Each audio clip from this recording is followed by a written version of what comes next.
काला कानून वक्फ संशोधन एक्ट 2025 की सूरत में पास हुआ है वो कहीं से भी कॉन्स्टिट्यूशनल नहीं है बल्कि अनकॉन्स्टिट्यूशनल है, संविधान के खिलाफ है। काला कानून नहीं चलेगा। 95% मुस्लिम इस बिल के खिलाफ में है। अब गैर मुस्लिम की बात कर रहे हैं, मुस्लिम संगठन के बड़ी तादाद में लोग जो हैं अमेंडमेंट के सपोर्ट में रोड में हैं, मिठाई खिला रहे हैं, प्रदर्शन कर रहे हैं, कह रहे हैं कि ओवैसी जैसे लोग, ममता बनर्जी जैसे लोग वक्फ की संपत्ति पर कब्जा कर बैठे हुए थे, सिर्फ और सिर्फ गरीबों का अहित होता था। क्या कहेंगे? लेकिन अगर हमारी मांगे पूरी नहीं होती है हम एहतजाज जारी रखेंगे। मुनव्वर जी, कोर्ट में मामला चल रहा है, अमित शाह ने बोला कि दोनों सदन में पास हो गया, उसके बाद क्या आप इस तरह का प्रोटेस्ट करके धमका रहे हैं? हम प्रोटेस्ट करके धमका नहीं रहे हैं बल्कि उच्च न्यायालय का शुक्रिया अदा करना चाहता हूं और गुजारिश करना चाहता हूं कि इस काला कानून को आपको वापस लेना होगा। हमारे साथ मौजूद है मुमताज मंसूरी, जिनके तस्वीर को आपने देखा था कि हिंदू मुस्लिम भाई भाई का नारा देकर रामनवमी में पुष्प वर्षा करने का काम किया था। बहुत अच्छा काम किया था आपने उस टाइम, लेकिन आज जो मुर्शिदाबाद में तस्वीर आ रही है, क्या कहना चाहेंगे उस पर? कि बिहार से कुछ किस्म के ऐसे लोग, उपद्रव रोग ऐसे लोग गए थे जिन्होंने वहां जाकर मुर्शिदाबाद में माहौल को खराब करने का काम किया। हम लोग तो हमेशा भाईचारा, गंगा जमनी तहजीब को बनाने रखने के लिए हर संभव प्रयास करने का प्रयास करते और मरते दम तक करते रहे। बाबा भीमराव अंबेडकर जो संविधान रचयिता है और देश का राष्ट्रीय ध्वज तिरंगा को हाथों में लेकर शांतिपूर्ण तरीके से हाथों में काला भीला लगाकर रस्सी वाली बैरिकेटिंग को लगाकर, ताकि कोई आरोप ना लगाए कि इन्होंने शांतिपूर्ण तरीके से प्रदर्शन नहीं किया, अपने हक और अधिकार के लिए मुस्लिम संगठन के बड़ी तादाद में लोग सड़क पर उतरे हैं। कोई भी विवादित स्थिति उत्पन्न न हो इसलिए लोग मॉनिटरिंग करते हुए जा रहे हैं। मुनव्वर जी, क्यों प्रोटेस्ट कर रहे हैं? केंद्र सरकार ने राज्यसभा में और लोकसभा में पास कर दिया, फिर भी क्यों विरोध? बहुत ही शांतिपूर्ण तरीके से एमएमटी ग्राउंड रामगढ़ से हम डीसी को मेमोरेंडम देने जा रहे हैं। इसे जो काला कानून वक्फ संशोधन एक्ट 2025 की सूरत में पास हुआ है वो कहीं से भी कॉन्स्टिट्यूशनल नहीं है बल्कि अनकॉन्स्टिट्यूशनल है, संविधान के खिलाफ है और हर वो कानून जो संविधान के खिलाफ होगा हम उसको कभी भी एक्सेप्ट नहीं करेंगे। उस वक्त तक हम एहतजाज जारी रखेंगे जब तक इस काले कानून को वापस नहीं लिया जाएगा। विरोध कर रहे हैं। आप ही के खेमे के बहुत सारे लोग कह रहे हैं कि गरीबों की हकमारी होती थी, इसके कारण केंद्र सरकार के द्वारा इस तरह का कानून लाया गया। देखिए, गरीबों की हकमारी होती थी तो मैं आदरणीय नरेंद्र मोदी जी से और आदरणीय अमित शाह जी से मैं गुजारिश करूंगा कि आप गरीबों के लिए कुछ सोचें, ना कि वक्फ बोर्ड में जो हमारी ज़मीनें हैं, जो हमारे आबा अजदाद की ज़मीनें हैं, उसको आप हड़प करके उससे गरीबों का भला करने की कोशिश करें। ये कहीं से भी मुनव्वर जी, कोर्ट में मामला चल रहा है, अमित शाह ने बोला कि दोनों सदन में पास हो गया, उसके बाद क्या आप इस तरह का प्रोटेस्ट करके धमका रहे हैं? हम प्रोटेस्ट करके धमका नहीं रहे हैं बल्कि कॉन्स्टिट्यूशन ऑफ इंडिया हमको एहतजाज करने का, अपना हक मांगने का हमें इख्तियार देता है। हम उच्च न्यायालय से गुजारिश करेंगे, अपील करेंगे। सबसे पहले तो मैं उच्च न्यायालय का शुक्रिया अदा करना चाहता हूं और गुजारिश करना चाहता हूं कि इस काला कानून को आपको वापस लेना होगा। मुर्शिदाबाद में, रामगढ़ में भाईचारगी का मिसाल और मुर्शिदाबाद में मिसाल की तस्वीर दिख रही है। देखिए, मिसाल की तस्वीर पूरे हिंदुस्तान में देख रही है। जहां भी हमारे हिंदू भाई हैं, यही वो रामगढ़ है। न्यूज लेने वाले भी आप हैं, जहां रामनवमी का जुलूस निकाला तो तकलीफ है कि यहाँ पे इस तरह की तस्वीर और वहाँ पे कत्लेआम मच रहा है। देखिए, जहां भी कत्लेआम मच रहा है, आप जब उसके गहरी नजर आप जब रखेंगे तो आपको पता चलेगा ये उन्हीं लोगों के लोग शामिल नजर आते हैं जिनका काम पूरे देश में सिर्फ दंगा फैलाने का काम हो। आप कितना भी चिल्ला ले, अमित शाह ने घोषणा कर दिया, होगा तो होगा। देखिए, होगा तो इस तरीके से देश राज्य आप संविधान की इज्जत को तार तार करने की कोशिश कर रहे हैं, जिसकी इजाजत आपको संविधान नहीं देता, मुल्क का कॉन्स्टिट्यूशन नहीं देता। आप उसके खिलाफ आप कानून पास कर रहे हैं तो आप गरीबों के साथ ही नहीं बल्कि गरीबों, अल्पसंख्यकों के साथ साथ आप संविधान की इज्जत को भी तार तार करने की कोशिश कर रहे हैं। नहीं, आपकी मांग पूरी होती है तो आगे क्या होगा? अगर मांगे हमारी पूरी नहीं होती है, हम तो आज शांतिपूर्ण तरीके से डीसी के माध्यम से राज्यपाल महोदय, राष्ट्रपति महोदय और गृह मंत्री महोदय को हम मेमोरेंडम देंगे उनके माध्यम से। लेकिन अगर हमारी मांगे पूरी नहीं होती है हम एहतजाज जारी रखेंगे। रियाज जी, इस तरह की जो तस्वीर आ रही है, लगातार कोर्ट में भी मामला चल रहा है, रुकने के बजाय जो प्रोटेस्ट करना पड़ रहा है, क्या कहेंगे? देखिए, जब से ये केंद्र सरकार बनी है, अपने जो वादे किए थे, मोदी जी ने क्या नारा दिया था आपको याद होगा, 2014 में 2 करोड़ नौकरी 15 लाख, स्मार्ट सिटी, किसान को आय दुगुनी, इन सब मुद्दों को छिपाने के लिए हमेशा वो सबसे कमजोर या कह सकते हैं नफ्स होता है दो समाज को बीच में बांटने के लिए, वो मुस्लिमों के जितने भी कानून हैं उसमें हाथ लगाते हैं। रियाज भाई, क्या नुकसान हो रहा था पिछले, क्या फायदा मिला आपको उस बोर्ड में, और इस बार जो पास हुआ क्या नुकसान होने वाला है? देखिए, आप जब कमिटमेंट पढ़ेंगे, मैं आपका एक कॉपी भेज दूंगा, आप पढ़े लिखे पत्रकार है, हमारे भाई है, और हमको लगता है कि सभी समाज के लोगों का आप आवाज उठाते हैं। आप उसमें पढ़िएगा कि जब ये बिल लाया जाएगा, कोई भी एक आदमी ऑब्जेक्शन कर देगा, डीसी चाहेगा तो वो वक्फ का होगा, नहीं चाहेगा तो वो सरकार की होगी। उसके ऊपर गैर मुस्लिम, मतलब जो उस में नहीं, तो ऐसा राम मंदिर में या मंदिरों में ऐसा तो होता नहीं है, जैन मंदिरों में ऐसा होता नहीं है, गुरुद्वारे में ऐसा होता नहीं है, ईसाइयों के यहाँ ऐसा होता नहीं है, तो हमारे ही मामले में ये कानून क्यों?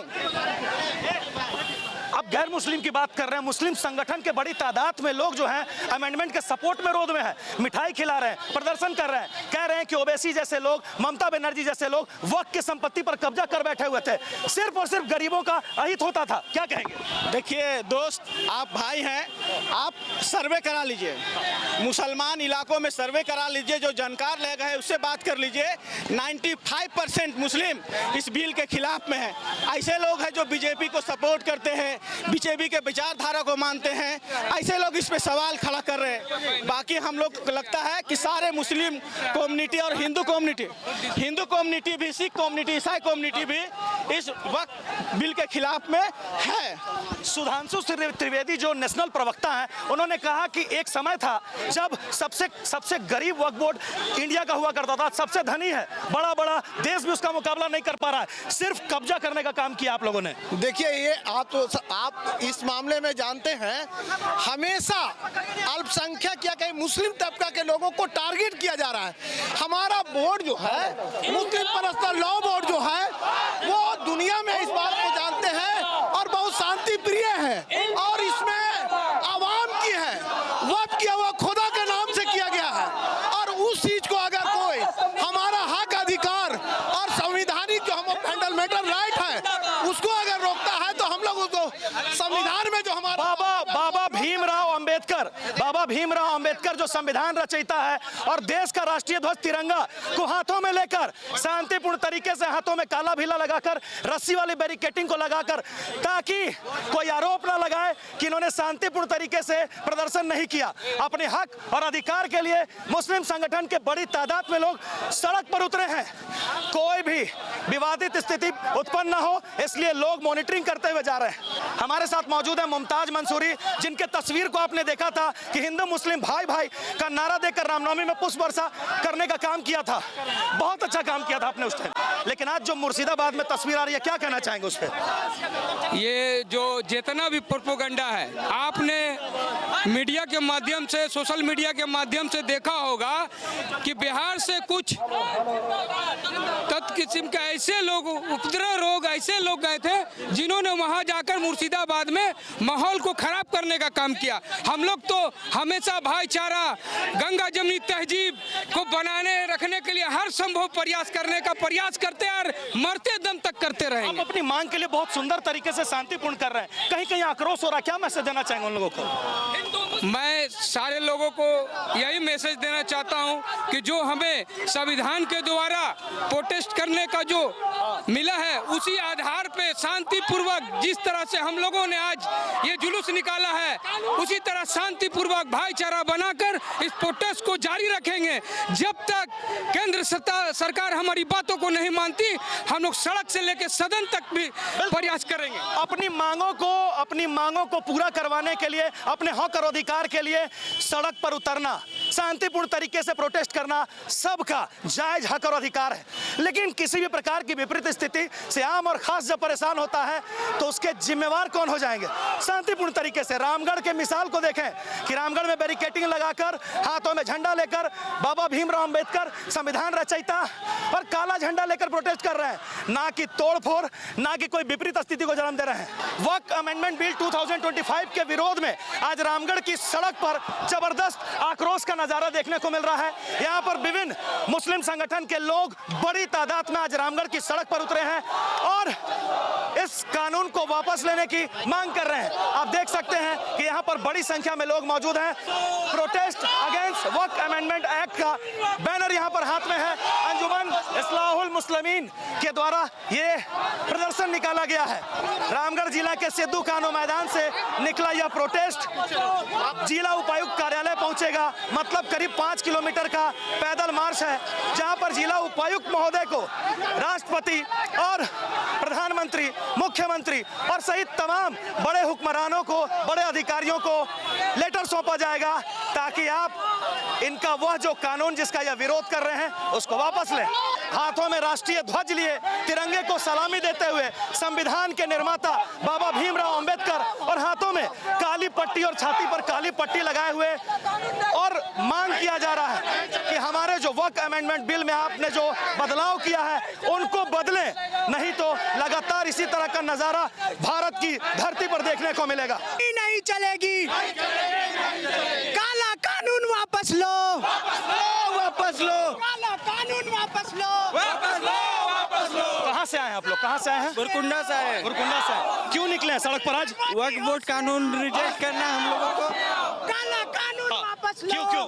हम लोग काला कानून वापस कराने के लिए आए हैं। ये हमको बिल, ये कानून पसंद नहीं है। मुसलमानों पर भलाई की जरूरत। क्या फायदा हुआ था पिछले बार का कानून और इस बार नहीं होगा? ये कानून मुसलमानों के दी हुई जमीन जो हमारे दादाओं पुरखाओं के जमीन कब्जाने की जरूरत है। हमारे हिस्से में उसकी हिस्सेदारी नहीं चलेगी, नहीं चलेगी। लोग कह रहे हैं कि सिर्फ बड़े बड़े जो आपके हुक्मरान थे, मजबूत लोग, वही लोग कब्जा करके रखे हैं, गरीबों का कोई फायदा नहीं हुआ है। ऐसी कोई बात नहीं। ये हमारी जमीन है, गरीबों के कहने, ये हमारे बाप दादाओं पुरखों को दी हुई जमीन है। ये हमारी जमीन और हमारी रहेगी। क्या फायदा हुआ था पहले वाले वक्फ बोर्ड कानून से? आपको क्या फायदा मिलता था? अब क्या नुकसान होगा? फायदा हमारा, ये हमारी जमीन है, हम कैसे अपने सामान को दे दें, अपनी जमीन को कैसे दे दें? उसके कानून, उसकी हुकूमत है, तो मुसलमानों पर क्यों ये जुल्म करेगा? अमित शाह तो कह दिए कि लागू होके रहेगा। वो उसका कहने से होगा। सुप्रीम कोर्ट है ना, फैसला है ना।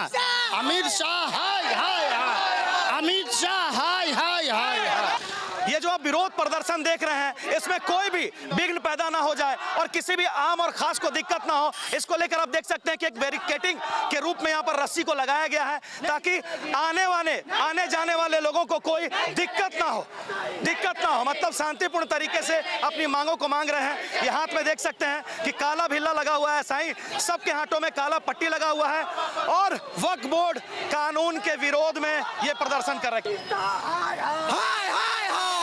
अमित शाह हाय हाय हाय हाय, नरेंद्र मोदी हाय हाय। काला कानून नहीं चलेगा। काला कानून नहीं चलेगा। काला कानून नहीं चलेगा। कैसे है काला कानून? कैसे है काला कानून? एक तरफ इंसाफ हो रहा है। हमारा जमीन हम ही को बोला सामों को फायदा देगा। कहाँ से फायदा देगा? प्राइवेट जमीन ले लिया, बोला सरकारी तरफ से फायदा देगा। कहाँ से फायदा दिया? पहले क्या फायदा मिला? कुछ फायदा नहीं मिला है। हम ही लोग का जमीन वक्फ बिल के नाम से बता देगा। हम लोग कहाँ जाएंगे? हम लोग मारेंगे भी तो सड़क में मारेंगे। हम लोग को जमीन क्यों चाहिए ना? वापस नहीं होगा, सही लगे। मदरसा है, मस्जिद है, कहाँ जाएंगे हम लोग?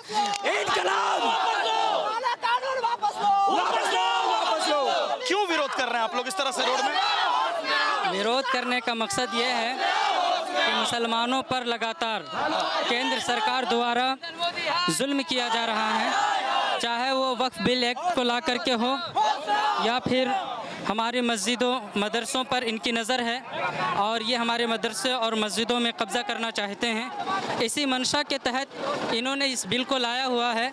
इसकी मुखालिफत हम करते हैं और मरते दम तक हम इसकी मुखालिफत करते रहेंगे और कभी भी इसको जो है सो कामयाब नहीं होने देंगे। ये मामला कोर्ट में चल रहा है। अगर कोर्ट का फैसला आ गया उसके बाद?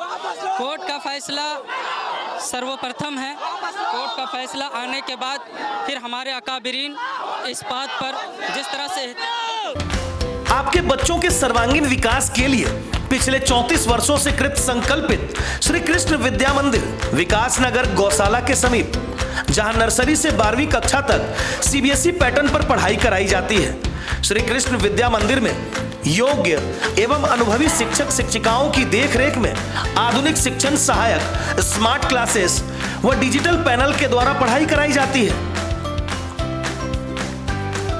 विद्यालय में हाईटेक विज्ञान प्रयोगशाला, कंप्यूटर लैब, मैथ लैब, समृद्ध लाइब्रेरी के साथ साथ खेल कूद, नृत्य, संगीत आदि की समुचित व्यवस्था उपलब्ध है। साथ ही आपके बच्चों को घर से सुरक्षित लाने और ले जाने के लिए बस फैसिलिटी की भी सुविधा उपलब्ध है। ध्यान दें, विद्यालय में नामांकन जारी है। वही कक्षा नर्सरी से 5वीं तक नामांकन निःशुल्क हो रहा है। तो आप अपने बच्चों का नामांकन शीघ्र कराएं व उनका भविष्य उज्जवल बनाएं। नामांकन के लिए संपर्क करें श्री कृष्ण विद्या मंदिर, विकास नगर, गौशाला के समीप, रामगढ़ कैंट, रामगढ़।